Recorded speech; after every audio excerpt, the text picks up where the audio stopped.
So it's funny, not that far away in Brooklyn from the Domino site, but a world away is this project. One of the poorest parts of Brooklyn, a lot of crime statistics.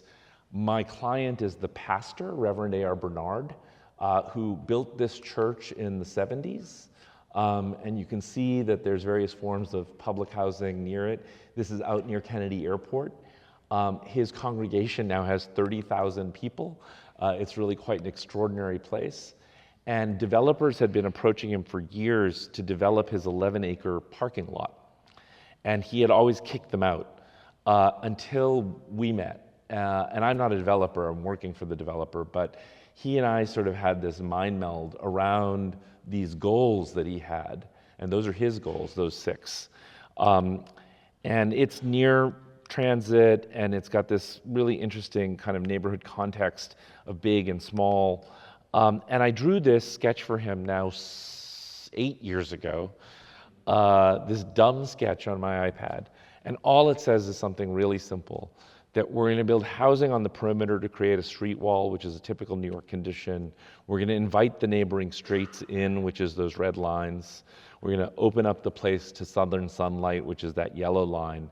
And then in the middle of the site, we're going to create a destination, not just around his church, but he wanted to build a school and a performing arts center and really serve the community. He had also, interestingly, read his Jane Jacobs. And so he knew about the qualities that make great urbanity, including diversity and lots of street entrances. And one of the things that's an article of faith among architects and planners in cities is that we put retail on the ground floor to help activate the streetscape. There's enough retail demand here to support a grocery store, maybe a small cafe, that's about it. And so we had ended up infusing the ground floor with social infrastructure. So for example, a lot of the people in his church need 24/7 daycare because they work the night shift at McDonald's. They need vocational training. And so that's what the ground floor is infused with. And so it's not very tall, it's about mid-scale. Again, that very important ground floor. Parking tucked away in places where we could find spaces for parking. A bunch of green things I won't go through. And then these renderings, and working with this community for about 2 years to get their buy-in in terms of what the streetscape would look like. The local council member wanted brick. We have some home ownership units, which are those 2-story maisonettes. And I'll tell you, this is very low budget, and it's not capital A architecture like Domino is, or other things that we work on. But for us, the importance here was to not make something that screams affordable housing, but instead something that imbues people's lives with dignity. So we put a lot of budget into the front doors and the entries to make people feel like when they got home, it was their home. And so that's the Performing Arts Center in the background. We're raising philanthropic dollars for that. And so this is under construction. And again, it's a very tight budget. It's a very thin brick wall. And I'm making a point of that because of the next thing I'm going to show you. And so we're trying to do the most we can with a very, very tight budget. And so this project took almost 7 years from the time it was conceived to getting public approvals, which is nuts. In the richest city, in the richest country in the world, this is how we provide housing for our people. And that's not anyone's fault in the White House, it's not anyone's fault, but the way we govern ourselves and the crazy processes we put in place to keep bad things from happening, that therefore prevent good things from happening, even though we had great community buy-in within the first couple of years. So there's a couple of things I want to close with in terms of that thought. One is this college we're doing at Princeton, which is, we've designed this building that locks into the campus at Princeton.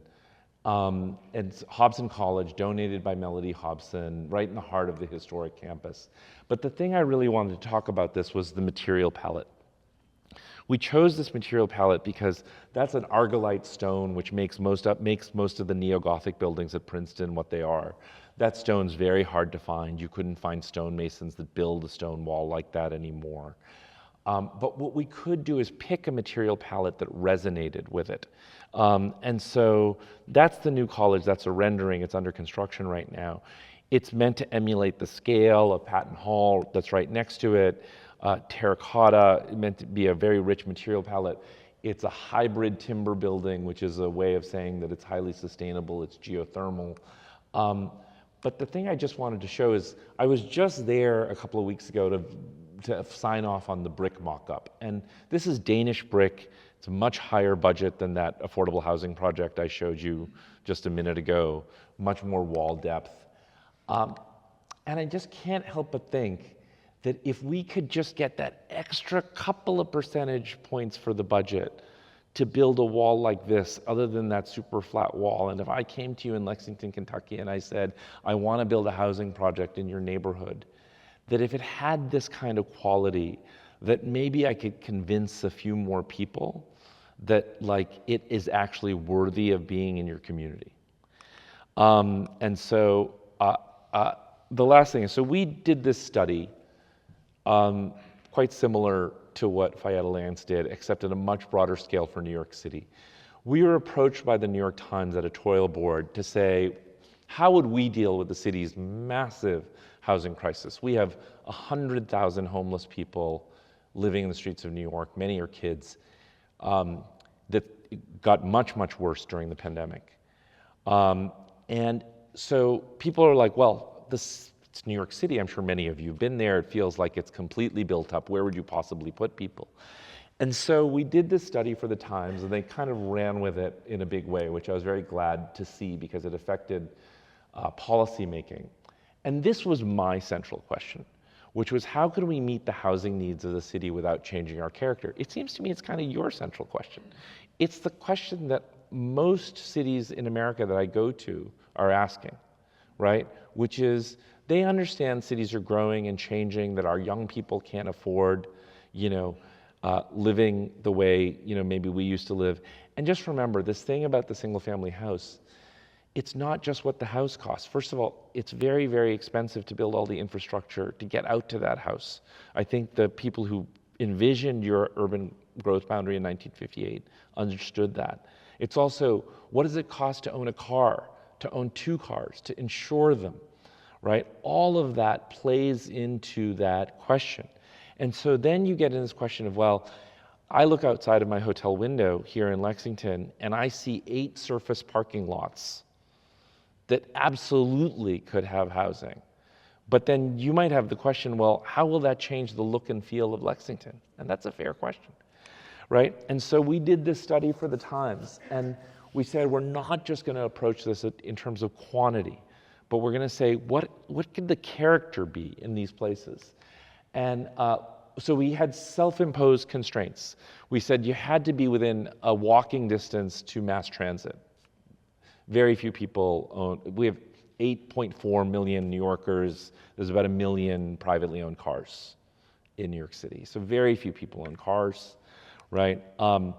And very important, we actually, even though you can build in flood zones, we said we're not going to build in the flood zones. And we found over 10,000 sites that you could build housing on that were either empty surface parking lots or 1-story buildings, twice the size of Central Park. And we said, we had a kind of Goldilocks strategy where we said, there's a low scale, a mid-scale, and a high-rise scale that you could build on various sites depending on the context. And that was part of how we defined neighborhood character. And we basically said for any given empty site, you couldn't build taller than the tallest building within a certain radius. And so this is actually not just a single-family neighborhood. This is up in the Bronx, and it has some multifamily apartment buildings. This was the most controversial one. This is a 6-unit apartment building, but near mass transit. This is in Brooklyn, about a 58-unit building that we proposed over what is a 1-story grocery store that could get replaced at the base of the building. And you can see it's about the same scale as that building to its left. Or in Queens, a much denser area, taller buildings, where we had about a 250-unit building. Add it all up, we found enough land to provide 520,000 housing units near mass transit, out of the flood zone that could have policy to make it affordable. And that's enough to house over 1 million New Yorkers, right? So this is just, I mean, I know there's a very different scale than what you've done in Lexington, but this is not a crisis of land or parking. It's a crisis of imagination.